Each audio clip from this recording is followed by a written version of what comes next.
यहाँ से स्टार्ट करेंगे। 20 टॉपिक यहाँ पर जो है उसके करंट अफेयर्स यहाँ पर देखेंगे हम लोग आज, ठीक है। 20 टॉपिक से 20 करंट अफेयर्स के क्वेश्चन यहाँ पर जो इंपॉर्टेंट है हमारे, है ना, जैसे कि द हिंदू में जो यहाँ पर न्यूज़ में रहते हैं, इंडियन एक्सप्रेस में, डाउन टू अर्थ में, और पीआईबी में कुछ कुछ हैं, ठीक है। जैसे पीआईबी में भी करीब यहाँ से मैंने 4 क्वेश्चन इसमें डाले हैं, 20 में से 4 क्वेश्चन, राइट। तो यहाँ से पीआईबी, बाकी जो क्वेश्चन और हैं वो पीआईबी के में डेली टारगेट जो चल रहा है उसमें करीब यहाँ पर 9 क्वेश्चन 10 क्वेश्चन डेली देता हूँ, है ना। तो यहाँ से आपको वो भी फॉलो करना है, वहाँ से आपको टॉपिक मिलते हैं, डेली टॉपिक आपको पढ़ते जाना है, ठीक है। उसके हिसाब से आप यहाँ पर करंट अफेयर्स भी करते जाना है। टॉपिक पूरा मैंने यहाँ पर डीप व्याख्या के साथ, उसके बाद यहाँ पर 3 MCQs ऐसे करके दे रखे हैं। तो एक बार आप देख सकते हो डेली टारगेट भी, ठीक है। यहाँ से हम लोग स्टार्ट करते हैं 20 टॉपिक से 20 करंट अफेयर्स के MCQs जो काफ़ी महत्वपूर्ण है, ठीक है। आते हैं क्वेश्चन नंबर 1 है, इसमें बोला आयुर्वेदिक जो आयुर्वेद यहाँ पर आहार है उसके संबंध में निम्नलिखित पर विचार करना है। देखते हैं। पहला बोला FSSAI जो है, ठीक है, इसने आयुष मंत्रालय और अखिल भारतीय आयुर्वेद संस्थान नई दिल्ली के परामर्श से इसे तैयार किया है। पहली बात क्या होगी, पहले का जो स्टेटमेंट है पहला, यहाँ से क्या होगा, करेक्ट हो जाएगा, क्योंकि FSSAI ने आयुष मंत्रालय के सहयोग से आयुर्वेद आहार के लिए यहाँ पर सुरक्षा, गुणवत्ता और मानक तैयार किया है, ठीक है। यहाँ पर देखो पीआईबी में न्यूज़ थी, इसको मैंने थोड़ी सी कटिंग लगाई हुई है, राइट। पहला करेक्ट होगा। सेकंड, केवल 2022 के विनिमयों की अनुसूची में अनुसूची में सूचीबद्ध आयुर्वेदिक ग्रंथों के व्यंजन की अनुमति मिली है। सेकंड बात क्या होगी, करेक्ट है, क्योंकि यहाँ पर इन नियम के अनुसार केवल उन्हीं व्यंजन को यहाँ पर सामग्री को आयुर्वेद यहाँ पर आहार माना जा सकता है जो 2022 में विनिमय की सूची ए के निर्देश में यहाँ पर आधिकारिक आयुर्वेद ग्रंथों पर आधारित है, ठीक है। 1 और 2 दोनों यहाँ से करेक्ट हैं, ठीक है। पूछे कौन सा यहाँ पर गलत है, तो कोई गलत नहीं, डी यहाँ से सही है। दोनों बातें एकदम फैक्चुअल है और दोनों बातें एकदम करेक्ट हैं, ठीक है। आगे आते हैं क्वेश्चन नंबर 2, क्रिल के संबंध में विचार करना है, ठीक है। ये IPCC की जो रिपोर्ट है ना, वहाँ से क्वेश्चन निकाला हुआ है ये वाला, और इम्पोर्टेंट है, इसके बारे में विचार करना है। जनसंख्या आर्कटिक, उत्तरी अटलांटिक और उत्तरी प्रशांत महासागरों की केंद्रित होगी, पहली बात है। दूसरी का पहला स्टेटमेंट यहाँ से क्या होगा, करेक्ट है, क्योंकि यहाँ पर क्रिल मुख्य रूप से ठंडे महासागरों में पाए जाते हैं और विशाल झुंड में रहते हैं, जिसे समुद्र का पानी लाल भूरा दिखने लगता है, ठीक है। पहली बात सही है और दूसरी बात भी यहाँ से करेक्ट होगी। तीसरा, आर्कटिक क्रिल को छोड़कर अधिकांश क्रिल प्रजाति को IUCN द्वारा कम चिंताजनक लिस्ट कंसर्न के रूप में सूचीबद्ध किया गया है। ये बात गलत है, क्योंकि आर्कटिक जो यहाँ पर क्रिल है, ठीक है, इनको भी यहाँ पर IUCN में इनके द्वारा कम चिंताजनक लिस्ट कंसर्न में सूचीबद्ध किया गया है, ना कि खतरे की श्रेणी में। तो 1, 2 करेक्ट है, तीसरा आंसर इसका गलत होगा। करेक्ट आंसर हो जाएगा 1 और 2 इसका सही आंसर है, ये नंबर। क्वेश्चन नंबर 3 है, जल रोकथाम और प्रदूषण नियंत्रण अधिनियम 1974 के बारे में संशोधन था। 1988 द्वारा जल राज्य प्रदूषण बोर्ड के जो कथन उसमें कितनी शक्तियाँ इसको प्रदान की गई हैं। पहला, कारखानों के लिए 22 जो स्राव मानक हैं उस पर स्थापित और लागू करना, पहली बात यहाँ से करेक्ट है, ठीक है, क्योंकि यहाँ पर जो स्पष्टीकरण यहाँ पर होगा इसमें यहाँ पर जल अधिनियम के तहत SPCB को व्यापक शक्तियाँ दी थी, जैसे कि यहाँ पर वे प्रदूषण के मानक तय कर सकते हैं, है ना, इनके पास ये भी यहाँ पर दायरा मिला था, और वे किसी भी परिसर के निरीक्षण कर सकते हैं और नमूने ले सकते हैं, जैसे कि यहाँ पर कैसा पानी है ना, स्वच्छ है या नहीं, तो इसको लेकर के यहाँ पर नमूने भी एकत्र कर सकते हैं। और 1988 के संशोधन के बाद से उनके पास सीधे किसी भी दोषी को उद्योग की बिजली काटने या पानी बंद करने उसका आदेश देने की भी शक्ति मिली थी। तीनों बातें यहाँ से करेक्ट हैं, ठीक है। आंसर क्या होगा, सी यहाँ से सही आंसर है। क्वेश्चन नंबर 4 है, भारत में अंग प्रत्यारोपण के बारे में विचार करना है। मानव अंग और ऊतक प्रत्यारोपण अधिनियम 1994 सख्त विनियमन के तहत वाणिज्यिक और अंग व्यापार की अनुमति देता है। चौथे का पहला स्टेटमेंट यहाँ से गलत है, क्योंकि भारत में मानव अंग और जो ऊतक प्रत्यारोपण अधिनियम 1994 अंगों के वाणिज्यिक व्यापार पर पूरी तरह से प्रतिबंध लगाता है, पहला गलत हो जाएगा। सेकंड, भारत में किए गए कुल अंग प्रत्यारोपण की संख्या विश्व स्तर पर तीसरा स्थान होगा, सेकंड बात यहाँ से करेक्ट है, ठीक है, क्योंकि अंग प्रत्यारोपण की संख्या के मामले में भारत अमेरिका और चीन के बाद विश्व में तीसरे स्थान पर होगा, सही है। 1 नेशन 1 पॉलिसी के तहत के पहल का उद्देश्य राज्यों में अंगदान के लिए मानदंड मानकीकृत करना होगा। तीसरी बात क्या होगी, तीसरी बात यहाँ से ये भी करेक्ट है, क्योंकि यहाँ पर 1 नेशन 1 पॉलिसी का उद्देश्य पूरे देश में अंगदान की प्रक्रिया और नियमों को एक समान बनाना होगा। तीसरा सही है, ठीक है, दूसरा सही है, पहला गलत है। 2 और 3 आंसर क्या होगा, बी यहाँ से 2 बातें करेक्ट है। क्वेश्चन नंबर 5 है 2019 में जम्मू कश्मीर में किए गए संवैधानिक परिवर्तन के संबंध में विचार करना है। पहला है निरसन एक राष्ट्रपति आदेश और अनुच्छेद 367 के तहत एक प्रस्ताव के माध्यम से किया गया था। पांचवें का पहला स्टेटमेंट यहाँ से करेक्ट है क्योंकि आर्टिकल 370 के प्रावधानों को राष्ट्रपति के आदेश के माध्यम से ही प्रभावी रूप में समाप्त किया गया था। सही बात है।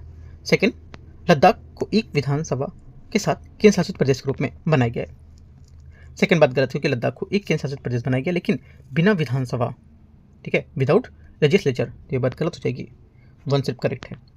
तीसरा, पुनर्गठन के बाद जम्मू कश्मीर से चुनी हुई सरकार के पास पुलिस, सार्वजनिक और सेवा शक्ति बरकरार रखी गई है। तीसरी बात गलत है क्योंकि पुनर्गठन के बाद जम्मू कश्मीर जो है यूनियन टेरिटरीज, इसमें पुलिस और सार्वजनिक व्यवस्था, पब्लिक ऑर्डर की शक्तियाँ केंद्र सरकार या उपराज्यपाल के माध्यम से इसके पास दी जाएंगी और चुनी सरकार के पास नहीं होगी। सिर्फ एक स्टेटमेंट करेक्ट है, आंसर एक सही है। क्वेश्चन 6 है भारत में महिला उद्यमिता के बारे में विचार करना है। देखते हैं छठा, इसमें बोला है उद्यम असिस्ट प्लेटफॉर्म पर 70% से अधिक सूक्ष्म उद्यम महिला स्वामित्व में है। छठे का पहला स्टेटमेंट यहाँ से करेक्ट होगा क्योंकि उद्यम असिस्ट प्लेटफॉर्म सूक्ष्म उद्यम जो है उसमें औपचारिक अर्थव्यवस्था में लाने के लिए लॉन्च किया गया था और आंकड़ों के अनुसार इस प्लेटफॉर्म में पंजीकृत 1.5 करोड़ करीब अधिक सूक्ष्म उद्यम में से 70% से अधिक महिलाएं स्वामित्व में होंगी और ये भारत में जमीनी स्तर पर महिला उद्यमिता की बढ़ती भागीदारी को दर्शाता है। सेकेंड बात है स्टैंड अप इंडिया योजना में प्रति पंचायत एक महिला उधारकर्ता के लिए 1 करोड़ रुपए तक ऋण अनिवार्य होगा। सेकेंड बात भी सही है क्योंकि जो स्टैंड अप इंडिया जो है योजना, इसका उद्देश्य अनुसूचित जाति SC, ठीक है, और अनुसूचित जनजाति राइट ST, इनसे कम एक महिला उधारकर्ता के रूप में प्रति बैंक शाखा में 10 लाख रुपए से 1 करोड़ रुपए के बीच ऋण प्रदान करना होगा। एक बात यहाँ पे इंपॉर्टेंट है क्योंकि यहाँ पर प्रति पंचायत का अर्थ होता है बैंक शाखा के माध्यम से कवरेज सुनिश्चित करना, ठीक है, ये ध्यान रखना है राइट। तो आंसर क्या होगा, पहला दूसरा दोनों करेक्ट है। तीसरा, छठे का तीसरा स्टेटमेंट है, ये बोला है कि स्वावलंबनी कार्यक्रम महिला छात्रों के बीच उद्यमिता को बढ़ावा देने के लिए सिडबी और नीति आयोग को एक संयुक्त पहल होगी। तीसरी बात गलत है क्योंकि ये गलत है क्योंकि स्वावलंबनी विशेष रूप से महिला छात्रों की और सबसे जो सिडबी है और नीति आयोग के संयुक्त पहल नहीं होगी। ये सिडबी का स्वावलंबन मिशन उद्यमिता को बढ़ावा देता है, ठीक है, लेकिन कथन में क्या बोला है कि यहाँ पर विशिष्ट भागीदारी लक्ष्य समूह के विवरण की तकनीकी रूप से गलत बात बता रहा है। 1 2 सब करेक्ट है। क्वेश्चन 7 है मात्र वन पहल के बारे में विचार करना है। एक पेड़ मां के नाम अभियान के तहत शुरू की गई अरावली की एक वनीकरण योजना होगी या परियोजना है। 7वें का पहला स्टेटमेंट यहाँ से क्या होगा, करेक्ट है क्योंकि ये मात्र वन पहल प्रधानमंत्री का एक पेड़ मां के नाम अभियान का हिस्सा इसे विशेष रूप से अरावली पहाड़ियों के पारिस्थितिक तंत्र को पुनर्जीवित करने के लिए शुरू किया गया था ताकि दिल्ली NCR के क्षेत्र में हरियाली बढ़ाई जा सके। सेकेंड बात है इसका उद्देश्य पश्चिमी राजस्थान के रेगिस्तान क्षेत्रों में जैव विविधता को बहाल करना होगा। सेकेंड बात गलत है क्योंकि ये पश्चिमी राजस्थान रेगिस्तान के लिए नहीं बल्कि यहाँ पर अरावली पर्वत श्रृंखला जो हरियाणा, राजस्थान, दिल्ली में फैली हुई है उसके क्षरण को रोकने और वहाँ पे कम जो वन क्षेत्र है उसको बढ़ाने के लिए यहाँ पर करना है, ठीक है, ये गलत हो जाएगा। इसमें निजी फर्म, नागरिक समाज और शैक्षणिक संस्थानों की भागीदारी देखी गई है, ये बात करेक्ट है क्योंकि इसमें परियोजना में खासियत है कि यहाँ पर इसकी सार्वजनिक निजी भागीदारी जो पब्लिक प्राइवेट पार्टनरशिप का मॉडल है जिससे कॉर्पोरेट कंपनियां के माध्यम से NGO, शैक्षणिक संस्थान मिलकर काम करेंगे। 1 और 3 करेक्ट है, आंसर यहाँ से 2 बात सही है। क्वेश्चन 8 है आइसोटोप नहीं है, ठीक है, राइसोटोप प्रोजेक्ट के बारे में विचार करना है। पहला बोला है ये ट्रैकिंग के लिए गेंडे के सींगों को ट्रैक करने के लिए कम खुराक वाले गामा किरण विकिरण उपयोग करता है। 8वें का पहला यहाँ से करेक्ट है। इस अनूठी परियोजना में गेंडे के सींगों में काफ़ी कम मात्रा में रेडियोधर्मी आइसोटोप डाले जाते हैं और ये विकिरण इतना कम होता है कि जानवर को नुकसान नहीं पहुंचाता, लेकिन हवाई अड्डों पर लगे रेडिएशन डिटेक्टर इसे तुरंत पकड़ लेते हैं। पहला सही है। परियोजना का उद्देश्य तस्करों के लिए कानूनी देनदारियां पैदा करके अवैध शिकार को रोकना। सेकेंड बात यहाँ से करेक्ट है क्योंकि सिंह अब रेडियोधर्मी है, इसके लिए यहाँ पर तस्करों को उन्हें एक देश से दूसरे देश ले जाना असंभव हो जाता है और यह अवैध व्यापार को जोखिम बढ़ाकर शिकार करने का हतोत्साहित करता है। सेकेंड सही है। तीसरा बोला है ये सिटीज कन्वेंशन के तहत भारत और दक्षिण अफ्रीका की एक संयुक्त पहल होगी। तीसरी बात गलत है क्योंकि यहाँ पर दक्षिण अफ्रीका के विटवाटरलैंड विश्वविद्यालय की एक वैश्विक पहल है जिसमें रूस रोसाटॉम जैसे परमाणु ऊर्जा संयंत्र स्थापित करेगा। ठीक है, और यह सिटीज के तहत भारत और दक्षिण अफ्रीका की आधिकारिक संयुक्त पहल नहीं है। 1 2 सिर्फ करेक्ट है, आंसर यहां से सही होगा। क्वेश्चन नंबर 9 है, नवविकसित VEGF-C नैनोथेरेपी के संबंध में बारे में विचार करना है। यह लसिका जल निकासी को बढ़ाता है और जलोदर और पोर्टल को दबाव को कम करता है। पहला 9 का पहला स्टेटमेंट यहाँ से करेक्ट है क्योंकि ये लीवर सिरोसिस जैसे रोगों को शरीर के अंगों के तरल पदार्थ जमा हो जाता है। ठीक है, और नैनोथेरेपी लसिका वाहिका जो होती है उसके निर्माण को कार्य करने को लेकर उत्तेजित करता है, जिससे यहाँ पर शरीर की अतिरिक्त तरल बाहर निकलता है। और पोर्टल हाइपरटेंशन लीवर में एक रक्त का दबाव कम होता है। ठीक है, सेकेंड बात है, इसे नैनो मिशन के तहत भारतीय चिकित्सा अनुसंधान परिषद ICMR द्वारा विकसित किया गया था। सेकेंड बात गलत हो जाएगी क्योंकि इस थेरेपी को ICMR द्वारा नहीं बल्कि यहाँ पर नई दिल्ली स्थित यकृत एवं पित्त विज्ञान संस्थान के द्वारा शोधकर्ताओं द्वारा विकसित किया गया था। ओनली 1 करेक्ट है, एक आंसर होगा। क्वेश्चन 10 है, एशियाई विशालकाय कछुए के बारे में विचार करना है। यह मुख्य भूमि एशिया में कछुओं की सबसे भारी मात्रा में सबसे भारी और सबसे बड़ी प्रजाति होगी। 10वें का पहला स्टेटमेंट यहाँ से क्या होगा, करेक्ट होगा क्योंकि एशियाई विशालकाय कछुआ मुख्य भूमि एशिया की सबसे बड़ी प्रजाति है। ये वजन में 25 से 35 किलोग्राम तक हो सकती है। पहली बात सही है। सेकेंड है, ये शाकाहारी है जो केवल वनस्पतियों, बांस के अंकुरों और कंदों को खाता है। सेकेंड बात यहाँ से गलत है क्योंकि हालांकि ये मुख्य रूप से शाकाहारी होते हैं लेकिन ये बांस और अंकुर या कंद खाते हैं, लेकिन कभी कभी अवसरवादी रूप में मेढक, कीड़े, छोटे जो कशेरुकी जीव हैं वो सब भी खाते हुए देखा गया है ना, तो यहाँ से पूरी तरह से शाकाहारी नहीं माने जाएंगे। सेकंड गलत हो गया। IUCN द्वारा इसे गंभीर रूप से लुप्तप्राय क्रिटिकली इंडेंजर्ड के रूप में देखा गया है। ये बात गलत है क्योंकि IUCN के रेड लिस्ट में भारत के वन्यजीव संरक्षण अधिनियम 1972 के तहत से अनुसूची 2 ठीक है नई संशोधन के अनुसार सुरक्षा में रखा गया और अनुसूची 4 में नहीं रखा गया इसको। ठीक है, और अब ये सुरक्षा क्रम वाले अनुसूची 4 में अब कम सुरक्षा वाले जीव आएंगे। ठीक है, चौथे में नहीं रखा गया इसको। तो आंसर क्या होगा, सिर्फ एक बात इसी करेक्ट है। क्वेश्चन 11 है, सेंट्रल विस्टा पुनर्विकास पहल विचार करना है, इसके बारे में देखते हैं। इसमें निम्नलिखित में से कौन सा मंत्रालय इसके कार्यान्वयन के लिए जिम्मेदार है। आंसर हो जाएगा 11वें का सही आंसर आवास और शहरी मामलों का मंत्रालय। ठीक है, इसका सही आंसर होगा। सेंट्रल विस्टा पुनर्विकास परियोजना भारत की केंद्र सरकार की एक महत्वाकांक्षी परियोजना है। इसमें नए संसद भवन का निर्माण, एक समान केंद्रीय सचिवालय और राष्ट्रपति भवन, इंडिया गेट तक राजपथ का पुनरुद्धार शामिल है। चूंकि यहाँ पर शहरी बुनियादी ढांचे का निर्माण से संबंधित है, इसलिए यहाँ पर आवास और शहरी मामलों का मंत्रालय इसे नोडल मंत्रालय होगा।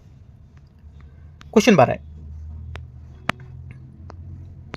हाल ही में नीति आयोग द्वारा शुरू किए गए इंडिया इलेक्ट्रिक मोबिलिटी इंडेक्स के बारे में विचार करना है। IEMI एक समग्र सूचकांक है जो भारतीय राज्यों में केंद्र शासित प्रदेशों इलेक्ट्रिक जो मोबिलिटी इकोसिस्टम की परिपक्वता को आकलन करता है। 12वें का पहला स्टेटमेंट यहाँ से करेक्ट है क्योंकि नीति आयोग ने वास्तव में IEMI लॉन्च किया है ताकि राज्यों के बीच प्रतिस्पर्धा बढ़े और ये देखा जा सके कि कौन सा राज्य इलेक्ट्रिक व्हीकल अपनाना में कितना आगे होगा। सेकेंड बात, सूचकांक विद्युतीकरण, चार्जिंग तत्परता और नवाचार के तहत वर्गीकृत मानदंड के आधार पर राज्यों का मूल्यांकन करेगा। सेकेंड बात यहाँ से करेक्ट है क्योंकि यह सूचकांक केवल बिक्री नहीं देखता है बल्कि यहाँ पर चार्जिंग इंफ्रास्ट्रक्चर, राज्य की EV है ना, जो इलेक्ट्रॉनिक व्हीकल जो होते हैं उनकी नीतियाँ, ठीक है, और वहाँ होने वाले नवाचार जैसे 100 से अधिक मापदंडों को आधारित होगा। ये दोनों बातें यहाँ से क्या होगी, करेक्ट है। पूछा गलत कौन सा है, तो कोई गलत नहीं है। 12वें का आंसर डी।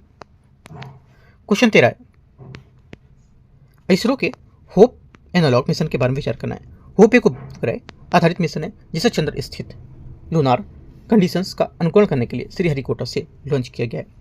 13 का पहला स्टेटमेंट यहाँ से गलत है क्योंकि hope human ocean pulse experiment या एनालॉग मिशन कोई उपग्रह लॉन्च नहीं है। एनालॉग मिशन पृथ्वी पर ऐसे वाहन जो जगह पर किए गए यहाँ पर किए जाते हैं जो अंतरिक्ष जैसा वातावरण प्रदान करते हैं। इसरो का पहला एनालॉग मिशन लद्दाख लेह में शुरू किया गया था, न कि श्रीहरिकोटा से लॉन्च किया गया था। ये बात गलत हो जाएगी। सेकेंड, इस मिशन का राजस्थान में आयोजित किया गया था क्योंकि यहाँ रेतीला इलाका चंद्रमा जैसा दिखता है। सेकंड बात भी गलत है, क्योंकि इसे राजस्थान में नहीं बल्कि यहाँ पर लद्दाख में आयोजित किया गया था। लद्दाख की ठंडी और शुष्क जलवायु और उच्च ऊंचाई वाला क्षेत्र चंद्रमा और मंगल की स्थितियों में सबसे करीब होगा। तीसरा, इसे भारतीय संस्थानों के सहयोग से बिना केवल इसरो द्वारा कार्यान्वित किया जा रहा है। तीसरी बात भी गलत, क्योंकि इसे अकेले इसरो कमीशन नहीं बल्कि यहाँ पर IIA Indian institute of astrophysics और शैक्षणिक संस्थान महत्वपूर्ण सहयोग से किया जा रहा है। तो ये गलत हो जाएगा, तीनों गलत हैं। पूछा सही कौन सा, तो कोई सही नहीं, डी। क्वेश्चन 14 है, निम्नलिखित पर विचार करना है। कथन 1, कथन 2। हाल ही में एक अध्ययन ने इस बात का प्रकाश डाला कि सोरसोप की पत्तियां गर्भाशय ग्रीवा के कैंसर कोशिकाओं के खिलाफ मजबूत कैंसर विरोधी प्रभाव प्रदर्शित करती हैं। 14 का पहला स्टेटमेंट यहाँ से क्या होगा, ये करेक्ट है।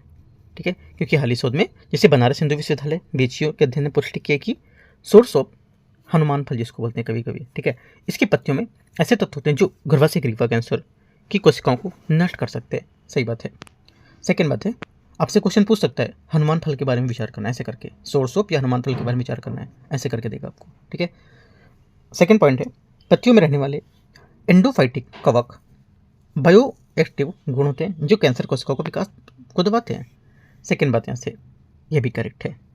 ठीक है, आंसर क्या होगा, क्योंकि यहाँ पर देखो इसलिए करेक्ट है क्योंकि शोधकर्ताओं ने पाया था कि पत्तियों के भीतर रहने वाले जो एंडोफाइटिक कवक हैं, ठीक है, एंडोफाइटिक जो फंगाई हैं, इसमें विशिष्ट बायोएक्टिव यौगिक पैदा करते हैं और ये यौगिक कैंसर कोशिकाओं के DNA को नुकसान पहुंचाते हैं, जिससे यहाँ पर उनका विकास रुक जाता है। क्योंकि ये कवक ये पत्तियों की कैंसर विरोधी शक्ति देते हैं, इसलिए सेकंड यहाँ से एक की व्याख्या कर रहा है। दोनों बातें करेक्ट हैं, आंसर ए से होगा। क्वेश्चन 15 है, भारतीय बंदरगाह विधेयक के बारे में विचार करना है, 2025 के बारे में। विधेयक जो है राज्य समुद्री बोर्ड को वैधानिक मान्यता प्रदान करता है जो गैर प्रमुख बंदरगाहों का प्रबंधन करते हैं। 15 का पहला स्टेटमेंट यहाँ से करेक्ट है, क्योंकि ये विधेयक 1908 के पुराने अधिनियम को बदलने और राज्य समुद्री बोर्ड को अधिक कानूनी अधिकार मान्यता देने में प्रयास करता था कि वे छोटे छोटे गैर प्रमुख बंदरगाहों से बेहतर ढंग से चला सकें। सेकेंड बात है, गैर प्रमुख बंदरगाहों के संबंध में उत्पन्न होने वाले विवाद पर दीवानी अदालत का क्षेत्राधिकार जो होता है या इसका अधिकार जो होता है, जिसकी अपील संबंधित उच्च न्यायालय में की जा सकती है। सेकेंड बात गलत, क्योंकि इस विधेयक का उद्देश्य विवादों को सुलझाने के लिए एक विशिष्ट तंत्र बनाना है ताकि यहाँ पर दीवानी अदालतों के चक्कर न लगाने पड़े, और विधेयक अक्सर ऐसे मामलों के लिए ट्रिब्यूनल या नामित अधिकारियों का प्रावधान करता है, न कि समान दीवानी अदालत का।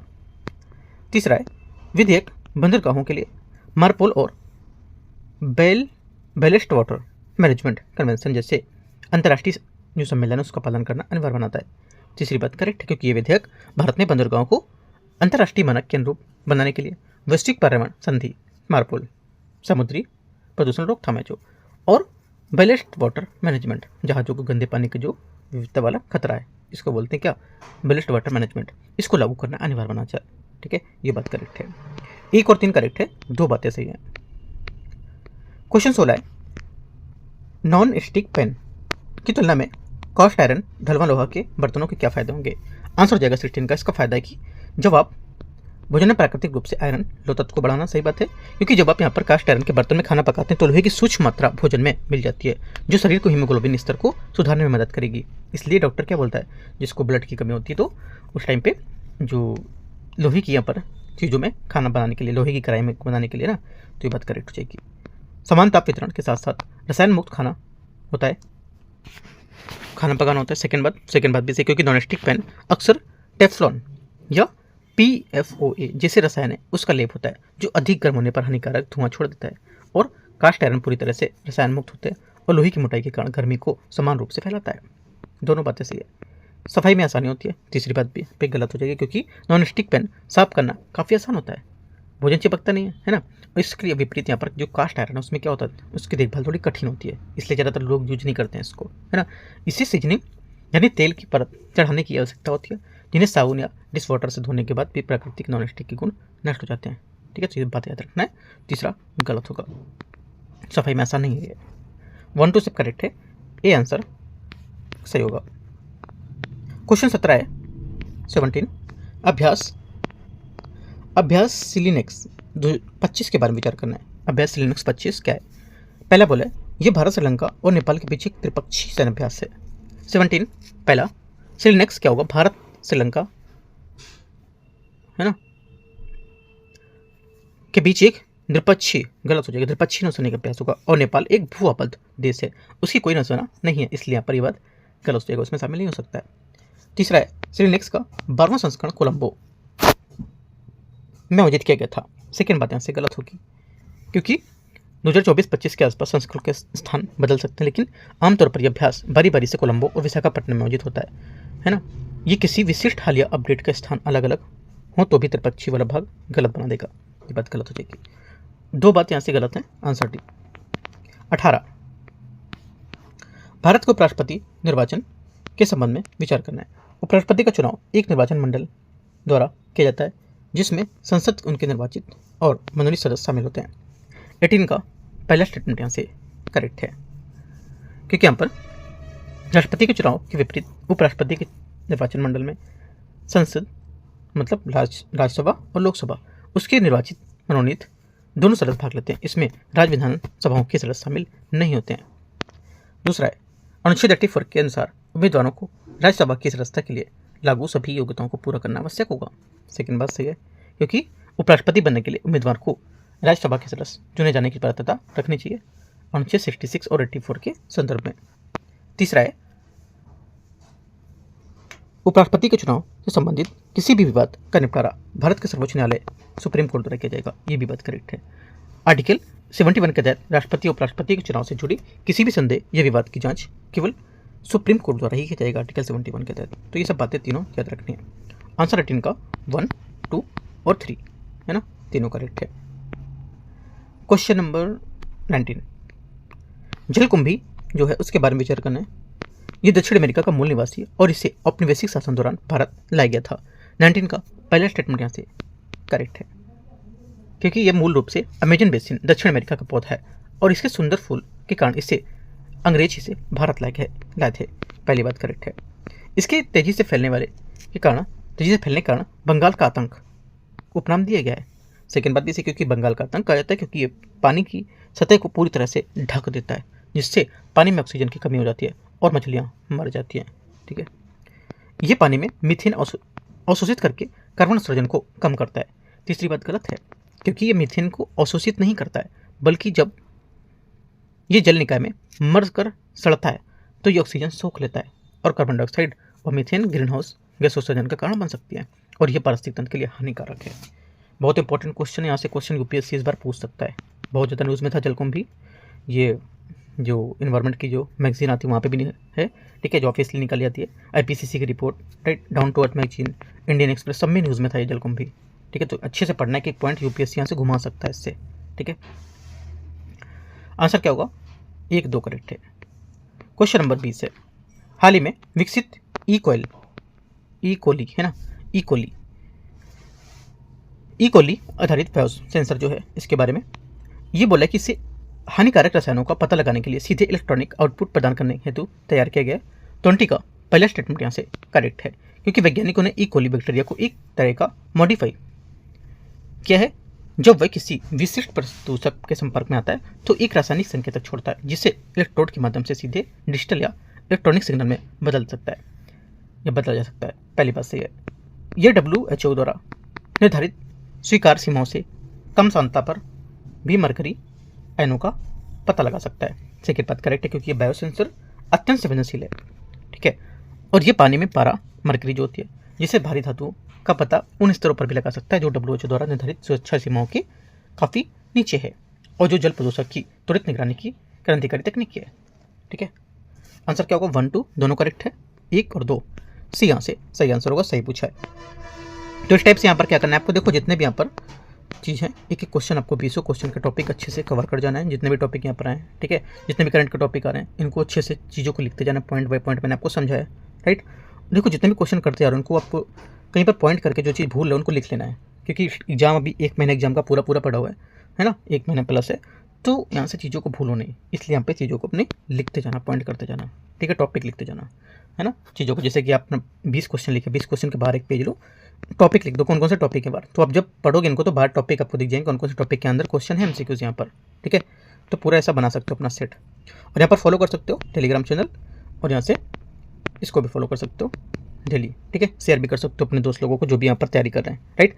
स्टेट पीसीएस का भी यहाँ पर हेल्प हो जाएगी, जो भी आप पीसीएस की तैयारी कर रहे हैं उनको भी शेयर कर सकते हो, ठीक है। पीडीएफ मैं आपको टेलीग्राम पे शेयर कर दूंगा। एंड करते हैं से इसको, और यहाँ पर डेली टारगेट अपलोड होगा आज 9 बजे से, ठीक है। All the best, thank you.